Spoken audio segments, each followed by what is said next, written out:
Migao mochung'ne mwandu mantie bwolo oyango ni dhi nyime gi luoko i sekta mar kunyo mula kaunti ma Kisumu kod gwenge mamoko. Jatend migao no Hassan Joho olero ni okang' mane gikawo ma okwongo en mar yango ni chenro mar kunyo mula ok en ketho mak mana ni nyaka koro time e yor chik. Jo yango ni sani sirikal dhi nyime gi chenro mar chuo riwruoge mag saga mag jokuny mula kaka Tram, Dawa kod Kopingo. Joho ne duoko penjo ma seneta mar kaunti ma Kisumu Profesa Jatend ma openjo lere wi okenge ma oketo mag bero sekta mar kunyo mula Kisumu kod chenro mar yo sekta no mar ludho ko jogo matiye tok chik kod geng'o kethruok mar alwora. What regulatory framework exists for mining in Kenya, particularly regarding the safety of miners and prevention of child labor, and could the CS explain the attendant enforcement mechanisms? Part B, has the ministry conducted assessments or surveys to establish the extent of illegal gold mining operations in Kisumu County?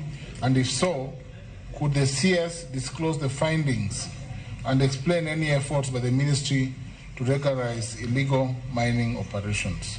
Part C, what training or capacity building programs does the ministry offer to small-scale miners in Kisumu County? Could the Cabinet Secretary explain the steps taken by government to mitigate the negative environmental impacts of gold mining operations in Kisumu County? We are on course in training and capacity building on our artisanal miners and adhering to the regulatory framework and of course Mining Act 2016. We have now formed cooperatives. We have undertaken capacity building.